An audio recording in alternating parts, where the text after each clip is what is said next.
Dr. A. That's me. Have a seat. What brings you in today? My notes. Oh, my specialty. I just can't seem to take effective notes. I'm reading the textbook for hours and just learning nothing. I just have pages and pages of notes and they're useless. I just feel hopeless. Maybe I should just drop the class. Does a solution to this problem even exist? You remind me of myself 10 years ago. Hours of note-taking and reading amounting to nothing. The sound of my teacher droning on, going in one ear and out the other. You mean to tell me that other people deal with this too? That I'm not alone? You're far from alone. How's this? You come back in a few days and I'll help you fix this problem. Really? Really. See you then.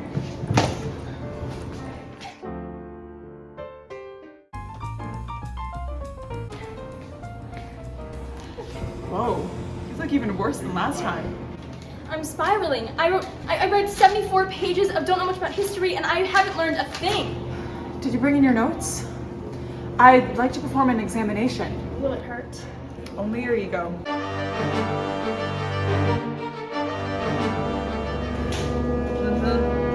Just as I expected.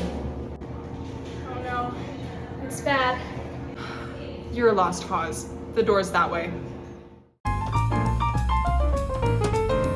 Breaking news. The cure to cancer is still not here, but we might have a lead on the note-taking dilemma. First, we must introduce the problem. We were able to obtain a note specimen from infamous patient Fatima Sheikh. Rumors have it that she forced the renowned Dr. 8 to retire after a mere 2 visits. That is correct. I have the specimen right here in my pocket. Let's take a look. Wow, I see why she was concerned. That's right. The sample has been examined by thousands of experts in the field, and we'll be hearing from some of them today. The first is an accomplished high school and professional sprint coach, the owner of Slow Guy Speed School, and former nanny in the Hamptons. Oh, and he's also an apush teacher. Here's Mr. Corfist. Can you hear us, Mr. Corfist? Yeah, I can hear you just fine. Thanks for having me. I have a lot to say on this topic. Oh, and I'm also the Homewood Flossmoor track and field coach. Are we interrupting something? Oh no, I'm always on the treadmill for all of my interviews. Always getting a sweat in. It's a pleasure to have you here today. Can you tell us what the biggest problem with these notes is? Well, if you take a look, these notes are purely an information and fact dump. It seems that the student basically rewrote the textbook. This method does not help the student truly learn or understand the material. In fact, the student most likely forgot all of this information minutes after reading. I see. And what should the student do instead? How to take notes varies from person to person, but there are some basic tips that I can give as an English teacher. For one, the student should focus on the main ideas with a couple of key examples. History is framed by common themes, such as the course themes suggested by the College Board. There's overarching themes such as American and national identity, culture and society, and 5 others. Oh, also, the student should reframe the information into their own words. It helps you retain much more knowledge.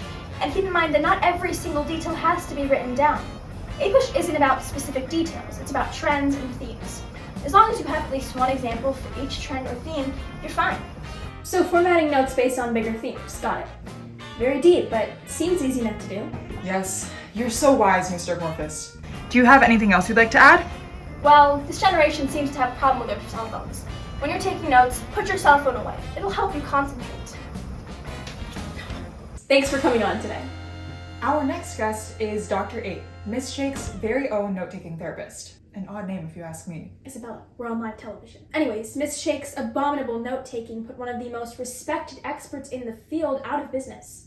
She's here today to share what she encountered during Miss Sheikh's visit. Dr. 8, can you hear us? Hello? Who are you? Who are you? Oh, the news? What are you here to talk to me about? Your experience with Fatima Sheikh. Fatima? Fatima Sheikh? That case broke me. This is why I'm in Hawaii right now. Can't believe you guys would come to me on vacation. I guess I'll talk. So what was it like working with Fatima Sheikh? Was it an absolutely terrible experience? First of all, Fatima had highlighted basically everything. I opened that book and all I saw was yellow, just like this. You should only really highlight key terms and the key concept you should know.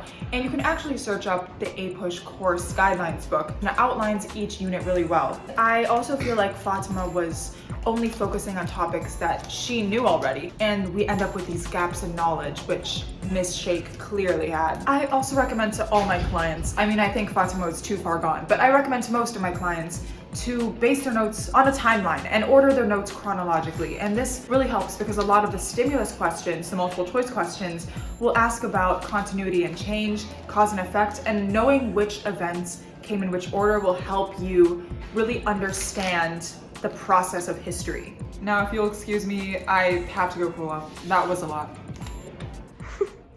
Now we'll be hearing from AP Langkid with some words of wisdom on this issue. Wait, why did our producers bring you on again? You seem kind of irrelevant. Well, we recently read this book in my AP Lang class, and it's about how to learn effectively. And a lot of things that we've been taught are actually myths and are just simply not true. So this book taught me a lot about how to properly learn and how to remember things effectively. It talks a lot about studying different methods, and I think that every student and teacher should read this book and understand it because it's very vital to a successful school year. You're an AP Lang? You're such a nerd. So how does this book relate to note-taking, and what tips do you take from it that you want to give to apush kids? Well, one of my biggest takeaways was a concept called interleaved learning. Does it have to do with leaves? Actually, not at all. What interleaved learning is about is spacing out your study periods. So maybe one time you read the textbook and take effective notes, like Dr. 8 taught us to, and then you go back and review them later on. So maybe you have a test coming up in a week. Each night, spend, let's say, 10 to 15 minutes just reviewing your notes. And over the course of the week, the information will build up and you'll be able to retrieve this information on the test. So you're saying that a bunch of small review sessions is better than one big cram? Exactly. That's why cramming is not effective. So what advice do you have for students who are studying for a final or the AP exam? I think that when you're reviewing for a final exam or the AP exam, you should try to connect the units because they have a lot of similar themes and you could tie them together. And some of the writing prompts, the questions might ask you to relate one period to another period and compare different trends in two different time periods. So I feel like what she forgot to say is that studying for cumulative exams really begins the first day you walk in. And every time you review your notes, review the notes from the day, from the unit before, so that you don't have to relearn entire units when it comes time to do the actual studying. Yeah. Should this go in the bloopers? Yeah, I agree. Hello?